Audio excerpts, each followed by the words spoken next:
Après 4 ans de vie à Dubaï, on a décidé de déménager.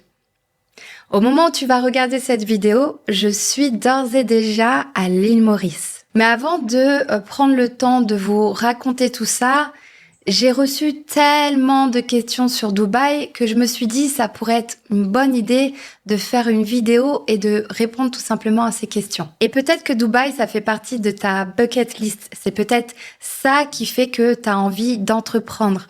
Tu as envie de te lancer tout simplement dans le business pour obtenir ta liberté financière et pouvoir déménager à Dubaï, dans la ville de Dubaï aux Émirats. Avant de commencer cette vidéo, et pour ceux qui arrivent pour la première fois sur ma chaîne, bienvenue. Moi, c'est Sophie. Je suis avant tout maman d'une petite fille de 2 ans et demi. Mais je suis avant ça entrepreneuse. Je travaille depuis chez moi, je vends mes propres produits sur Amazon et j'accompagne aussi des personnes qui partent de zéro à trouver leurs produits et lancer leur marque sur Amazon pour créer un revenu supplémentaire. Ça fait maintenant plusieurs années que j'ai déjà quitté la France. Je suis partie en premier temps en Australie où j'y ai vécu plusieurs années pour ensuite aller aux Émirats, donc aujourd'hui à Dubaï. À la base, je suis partie vivre en Australie avec l'objectif très simple, apprendre l'anglais. Finalement, j'y suis restée plusieurs années, ça m'a ouvert énormément de portes et c'est aussi là-bas que j'ai découvert le business Amazon. Ensuite, on est parti vivre à Dubaï où là, on a fait un nouveau chapitre. Et comme j'ai reçu énormément des questions sur la vie à Dubaï, j'ai envie de faire cette petite vidéo simple, question-réponse. Première question qui va vous venir à l'esprit, et ça c'est tout à fait normal. Pourquoi tu quittes Dubaï, Sophie? Et je vais vous dire la vérité. La raison principale, et c'est certainement la seule raison, c'est le climat. Après avoir voyagé et passé des vacances dans 2 pays tropicaux, donc l'île Maurice et Bali. À ce moment-là, je me suis rendu compte que je préférais être dans un temps tropical plutôt que d'être dans un temps aride. Et malheureusement, à Dubaï, on a plutôt le temps du désert. C'est tout à fait normal, on est dans le désert, en plein. Donc, on a des moments de l'année, on a un bon 4 mois, voire 6 mois de l'année où c'est assez compliqué de pouvoir sortir en journée et de pouvoir profiter. Et même ne serait-ce que de ouvrir les fenêtres, ne serait-ce que pour avoir une bouffée d'air, c'est très compliqué. Maintenant, si ça tenait qu'à moi, j'aurais fait l'effort quand même de rester à Dubaï puisque, c'était vraiment la seule chose qui me dérangeait. Mais là, maintenant qu'on a notre petite qui a 2 ans, 2 ans et demi, elle aime sortir, elle aime passer du temps dehors, c'est tout à fait normal, c'est comme n'importe quel enfant. Eh bien, c'était dérangeant au fur et à mesure de pas pouvoir la sortir de la journée quasiment. Et même le soir, c'est vraiment des fois insoutenable au niveau de la chaleur. Et ça, malheureusement, Mohamed Ben Rachid, il est exceptionnel, c'est le chef de Dubaï. Il est juste exceptionnel, il fait des choses grandioses pour les personnes qui habitent à Dubaï. Et pour ça, c'est vraiment le modèle parfait par excellence. Mais pour le climat, il peut pas faire grand-chose. C'est quelque chose de naturel et puis c'est quelque chose de quasiment impossible à changer. Et aujourd'hui, nous, ce qu'on veut par-dessus tout, c'est de voir notre fille s'épanouir. Et ça, c'est une seule fois dans notre vie qu'on va avoir l'occasion de la voir dans des moments de sa vie à rigoler aux éclats, à courir dehors. Et ça, c'est quelque chose qu'on peut pas forcément tout le temps faire ici. Et sincèrement, quand je te dis que c'est la seule raison, c'est vraiment la seule raison et c'est avec le cœur meurtri qu'on part de Dubaï parce qu'on adore Dubaï. Et c'est naturellement que j'en viens à la question, est-ce que Dubaï, c'est vraiment comme c'est montré sur les réseaux sociaux, quelque chose d'incroyable, une ville incroyable? Déjà, en fait, moi, je vais répondre à cette question avec mon point de vue, d'accord? Donc moi, si tu veux, je suis une personne qui aime une vie simple, d'accord? Je suis pas une personne qui aime sortir tous les 4 matins. Je suis pas une fêtarde. J'aime rester chez moi, dans le confort de chez moi, avec les personnes que j'aime, dans mon cocooning, tout simplement. Donc, si tu veux, moi, je vais pas utiliser un 10e de ce que Dubaï offre, d'accord? Donc, il faut que tu le vois dans mon point de vue à moi, d'accord? Pour toi, ça peut être différent, ok? Donc, la première chose que je recherche dans une ville ou dans un pays, c'est en premier temps la sécurité. J'ai besoin de me sentir safe. J'ai besoin de savoir que quand je vais sortir avec ma fille, je n'ai pas à regarder au-dessus de mon épaule la personne qui va passer à côté de nous, me demander qu'est-ce qui va se passer, qu'est-ce qu'elle va faire, qu'est-ce qui va nous arriver. Non, je veux pas. Ça, je veux pas. C'est hors de question. Je ne veux pas que ça me traverse l'esprit dans le pays où j'habite. Pour moi, c'est pas normal. Et pour le coup, Dubaï, c'est le paradis. Dubaï, tu sors. Un jour, je suis même sortie pour aller chercher quelque chose à l'épicerie du coin et j'ai oublié mon portable. T'imagines, j'ai oublié la source numéro 1 si jamais t'as un pépin. Et je l'ai oublié tout simplement parce que je me sentais tellement bien que voilà, c'était comme si en fait je sortais pas de chez moi. En fait, j'étais toujours chez moi, même si je sortais de l'appartement, je traversais l'ascenseur, mais je me sentais safe, en sécurité. Tu vois, en fait, c'est à ce point-là où tu te sens safe à Dubaï. Et c'est personnellement quelque chose que j'ai jamais ressenti nulle part ailleurs. Peut-être un peu plus à Bali. Je me suis jamais sentie regardée, tu sais, jamais suivie, j'ai jamais été embêtée dans la rue par qui que ce soit. Et pour nous, les femmes, c'est quelque chose qui est ultra important, c'est quelque chose qui est primordial. Et c'est quelque chose qui est normal en vrai. C'est normal. Et pourtant, c'est quelque chose qu'on va dire d'incroyable. Et donc, oui, Dubaï, c'est incroyable pour ça. Ensuite, Dubaï, c'est incroyable, oui, dans les services. Enfin, c'est incroyable. Regarde, pas plus tard que hier, tu vois. Il y a mon chéri qui rentre avec ma petite de la crèche. Il me dit, oui, sa bouteille a fui. Ils ont dit qu'il lui fallait une nouvelle bouteille, tu vois. Et c'était pour le lendemain. Il était tard et il devait être 17h. Et je me suis dit... mais comment je vais faire? J'ai pas le temps d'aller chercher une nouvelle bouteille. Et puis, si jamais je la fais aller avec cette bouteille qui fuit, qu'est-ce qu'ils vont dire de moi, etc. Enfin bon, tu sais, il y a plein de choses qui passent dans ta tête quand t'es maman et que tu veux bien faire les choses. Et du coup, j'ai eu un petit moment de panique, tu vois. Bon, voilà, c'est pas la fin du monde, mais voilà. Et j'ai été sur Amazon, hein, toi tu connais bien Amazon, surtout si tu regardes mes vidéos sur le sujet. J'ai commandé 2 bouteilles, du coup 2 nouvelles bouteilles. Et tu sais quoi, c'est véridique. Hein. Au moment où j'ai commandé, j'étais en train de cuisiner et tout. Ensuite, la fille pour mes ongles est arrivée. Elle a fait mes ongles peut-être en 30 minutes. Et sans mentir, mon chéri il rentre de la salle, peut-être 1h30, voire 2 heures après. Boum, les bouteilles, elles étaient là. C'est pas que grâce à Dubaï, mais en grande partie, et une grande partie aussi Amazon. D'accord? Et c'est bien pour ça que j'utilise Amazon dans mon business pour gagner de l'argent. Enfin bref, tout ça pour te dire que voilà, tu peux recevoir tes produits en un temps record là-bas. Et ça, je l'ai vécu nulle part ailleurs. D'accord? Les services, tout est rapide, tout est facile, tout est clair, net, précis et sans ambiguïté, tu vois. Les produits, ils étaient arrivés chez moi, le livreur n'a pas sonné, d'accord, parce qu'il ne faut pas forcément ça à Dubaï. Il a laissé les 2 bouteilles à l'entrée sans aucune sécurité, c'était pas dans des boîtes, c'était juste en fait devant l'entrée, par terre, comme il a l'habitude de faire. Donc tous mes voisins de tout, tu sais, de mon palier d'immeuble peuvent voir mes colis. Il y en a jamais un qui s'est dit « Oh tiens, je vais prendre le colis, voir ce qu'il y a dedans, peut-être l'utiliser, et puis ça va être sympa. » En gros, le voler, tu vois, en d'autres termes. Jamais ça n'est arrivé. On est parti aussi en France en vacances, voir la famille, pendant plusieurs semaines, 1 mois entier. On a eu des commandes Amazon de fête qu'on avait certainement oubliées. Ils sont restés là jusqu'à temps qu'on revienne de nos vacances. Je te jure, c'est la vérité. C'était là. Donc voilà pourquoi c'est incroyable à Dubaï. Mais ce qui devrait être normal, c'est incroyable. Tu vois? Et ensuite, au niveau aussi du fait que différentes cultures peuvent se rencontrer dans un seul et même endroit et vivre en harmonie. Je te jure, c'est la vérité. Différentes nationalités, différentes cultures, différentes religions, on vit tous en harmonie. Tu vois, il n'y a pas d'ambiguïté, il n'y a pas de racisme. En aucun cas, j'ai ressenti du racisme. d'accord? Moi, je suis à moitié vietnamienne française, ça se voit pas forcément, donc si tu veux, je passe à travers les filets. Mais t'as mon chéri qui est de couleur de peau noire, d'accord? Je n'ai jamais ressenti la moindre chose, le moindre racisme envers lui, envers nous.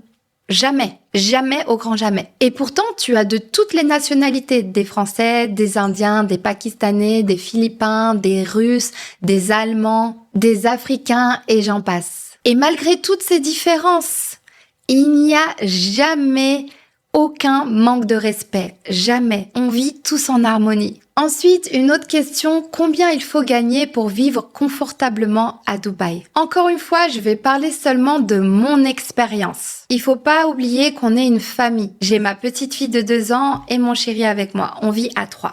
Et on a toujours vécu en appartement à Dubaï, jamais dans une maison. On a vécu plus précisément à Jumeirah Village Circle, si jamais vous voulez regarder où c'est, et Dubai Creek. 2 endroits exceptionnels. Et sans mentir, on était à peu près à 15 minutes de tout. On était à 15 minutes d'un centre commercial, du médecin, de la salle de sport ou de la crèche.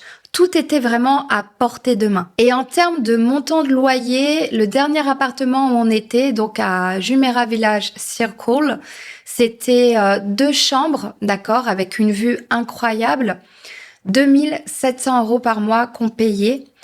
Et si on rajoutait l'eau, l'électricité, Internet, plus les charges pour l'entretien de la copropriété, on peut arrondir à 3000 € par mois. Ensuite, si je dois te parler de nos dépenses par mois en termes de courses, de commandes Amazon, of course, puisque je suis vendeuse sur Amazon, mais avant tout acheteuse compulsive Amazon, ainsi que une sortie par mois dans un nouvel hôtel, puisque c'était quelque chose qu'on aime faire, on dépensait 5000 € par mois environ. Ensuite, pour une des grosses dépenses, c'était aussi la crèche d'Alina qui allait à la crèche 5 fois dans la semaine, donc du lundi au vendredi. On payait environ 1300 € par mois. Alors ça peut paraître élevé, c'est vrai, mais honnêtement, aucun regret. Dans sa crèche, elle faisait tellement d'activités. Tous les jours, ils font quelque chose de nouveau. Enfin voilà, c'est vraiment incroyable. Et en plus, ils utilisent un petit peu, tu sais, la méthode Montessori naturelle, etc. Donc sincèrement, j'ai aucun regret de payer 1300 € par mois pour la crèche. Et ensuite, moi, personnellement, j'ai une salle de sport qui est réservée seulement aux femmes. Donc c'était quelque chose d'important pour moi parce que tout simplement, quand je fais mon sport, j'aime bien, tu vois, le faire de façon tranquille, de pas avoir un regard d'un homme qui me regarde. Et puis au-delà de ça, voilà, moi je suis déjà prise, mon cœur n'est pas à prendre depuis plus de 22 ans maintenant. Donc voilà, je ne suis pas célibataire, pas besoin de rencontrer quelqu'un. Et donc pour cette salle qui était très bien équipée, où il y avait un sauna, hammam, une pièce, tu sais, de lumière naturelle avec un mur de pierre. On était à 3250 € l'année. Et ensuite, en termes de location de voiture, on était dans les environs de 500 € par mois. Donc, je dirais pour une famille, à peu près dans mon cas, avec ma façon de vivre, d'accord ? Je dirais que 10 000 € par mois, c'est plutôt le minimum à avoir pour vivre selon mon standard. Maintenant, attention, t'as des personnes qui vivent avec la moitié, voire beaucoup moins, et qui vivent très bien. C'est juste que t'auras pas forcément ton appartement à toi tout seul, ou alors tu vivras pas dans le même endroit où moi je vivais, tu vois. Donc en fait, il faut savoir faire ses choix selon son budget. Ok? Ensuite, la question, est-ce qu'on paie vraiment 0% d'impôts à Dubaï? Dans mon cas, oui. Personnellement, je ne payais pas d'impôt sur mon revenu. Maintenant, si tu viens vivre et travailler à Dubaï dans une situation similaire, il y a de fortes chances que ce soit pareil pour toi. Maintenant, attention, ça dépend toujours de ton pays d'origine et de ta situation fiscale. Donc, renseigne-toi bien avant de partir. Est-ce que tu seras toujours redevable des impôts de ton pays? Attention, fais bien attention à ça. Maintenant, la question, est-ce que c'est facile de rencontrer l'homme de sa vie ou la femme de sa vie ou même des amis à Dubaï? Alors, Moi, comment dire, je suis quelqu'un de très réservé. Tu me vois dans mes vidéos YouTube, etc. Tu me vois assez ouverte. Tu me vois quasiment toutes les semaines, voire tous les jours pour certaines personnes qui regardent mes vidéos. Donc, tu me vois assez ouverte, d'accord? Mais moi, si tu veux, pour que je puisse te faire confiance et t'inclure dans ma vie, il faut que je sois vraiment à l'aise. Il faut vraiment que on ait fait nos preuves ensemble avant que je te fasse rentrer dans ma vie. Parce que j'ai vraiment cette tendance à protéger mon énergie, tu vois. Donc, si tu veux, au niveau des rencontres d'amis, j'en ai pas faites à Dubaï. Maintenant, j'étais pas forcément ouverte à ça, d'accord? J'ai eu ma période où j'ai mon business qui prenait énormément de temps, donc je consacrais beaucoup de temps à ça. Et ensuite, je suis tombée enceinte d'Alina à Dubaï. Elle est née à Dubaï aussi. Et du coup, si tu veux, je me suis consacrée totalement à mon nouveau rôle de maman et aussi à garder mon rôle de femme avec mon chéri. Donc, si tu veux, moi, je passe beaucoup de temps avec mon chéri et ma petite. Donc voilà, je suis pas forcément le meilleur des exemples pour te dire si oui ou non c'est facile de rencontrer l'amour ou des amis au niveau de l'amitié à Dubaï. Tout ce que je sais, c'est que les personnes que je connais qui habitent à Dubaï et qui sont venues célibataires ont du mal à rencontrer, d'accord? Ou même les personnes avec qui je parle en règle générale ont du mal à rencontrer à Dubaï. Sincèrement, je pense, après c'est que mon avis, je pense que si tu viens à Dubaï, il est préférable que tu viennes, si jamais ton but c'est de rencontrer dans la vie, il est préférable que tu viennes quand tu as déjà rencontré la bonne personne. Parce que je pense que les personnes qui viennent à Dubaï viennent pas forcément pour du sérieux, pour construire une famille. Elles viennent plutôt pour le côté business ou alors le côté vacances. Donc elles vont pas forcément rester longtemps ou alors elles vont venir pour autre chose que de construire une famille. Donc mon conseil, c'est que si tu veux rencontrer quelqu'un, que tu es célibataire et que tu es dans une phase de ta vie où ça va être difficile de rencontrer si jamais tu attends plus de temps, ne viens pas à Dubaï tout de suite. Va dans un pays où ce sera plus facile de rencontrer. Et dans ce cas-là, viens idéalement avec cette personne. D'accord? Voilà, moi, de ma perspective des choses. Alors maintenant, la question, qu'est-ce qui va te manquer le plus de Dubaï? Sincèrement, en premier temps, les services. Comme je t'ai dit, tout est incroyablement bien fait. D'accord? T'es toujours bien servi. Dans les livraisons, c'est ultra rapide. Et pas plus loin que la semaine dernière ou la semaine d'avant, j'ai déposé, je me suis rendu compte au moment où j'étais en train d'accompagner ma petite à la crèche dans la voiture que j'avais complètement oublié sa couverture et son nouveau drap. Tu sais, chaque lundi, on doit rapporter un nouveau drap et une couverture pour qu'elle puisse faire sa sieste du midi. Et j'avais complètement oublié, donc elle se retrouvait avec rien du tout. Et donc ça, c'était horrible. Donc je me suis prise la tête pendant 15 minutes dans la voiture à me demander mais comment je vais faire, à quel moment je vais pouvoir déposer ça pour qu'elle puisse dormir et être confortable. Tu vois, ça c'est la hantise de chaque parent, c'est de se dire que son enfant, il va pas passer une bonne journée à cause de toi. Et en fait, ce que je me suis rendu compte, c'est que je me suis rappelé que je pouvais faire livrer des choses par Carim à la crèche, de chez moi à la crèche. Carim, tu sais, c'est un petit peu comme Uber, tu vois, mais ici, aux Émirats. Et du coup, en un rien de temps, j'ai commandé une personne, donc un scooter, qui a un scooter, qui est venu à la maison récupérer les draps et la couverture de la main de mon chéri et qui l'a ramené genre 1 heure après à la crèche de ma petite. Et voilà, c'était un problème qui était réglé facilement, peut-être pour moins de 5 €, je crois. Et sincèrement, ça m'a enlevé un poids de l'esprit énorme. Et tu vois, c'est ça Dubaï. C'est que Dubaï, en fait, ça t'aide dans ces petites choses de la vie, dans ta vie de tous les jours, à te sentir mieux, tu vois. Et c'est ça qui va me manquer. Parce que d'ores et déjà, je peux voir la différence de Dubaï avec l'île Maurice, tu vois. C'est pas pareil du tout. Mais voilà, je vais devoir faire avec. Et en deuxième temps, la sécurité. Mais je t'ai déjà expliqué pourquoi. Et voilà, donc j'ai répondu à la plupart des questions qu'on me pose sur Dubaï. Maintenant, si tu es intéressé par une vidéo sur la vie à l'île Maurice, je serais plus que ravie de te la faire un jour lorsque j'aurai assez vécu à l'île Maurice. En attendant, je te conseille de me suivre sur Instagram où là, je vais mettre plus de ma vie de tous les jours à l'île Maurice et ça pourrait te faire découvrir, pourquoi pas, ton prochain pays de prédilection dès lors que tu obtiendras ta liberté financière. Pourquoi pas avec la vente de tes produits sur Amazon. Donc si c'est quelque chose qui t'intéresse, n'hésite pas à regarder toutes mes autres vidéos sur le sujet sur ma chaîne YouTube. Sur ce, je vous dis à la semaine prochaine pour une nouvelle vidéo.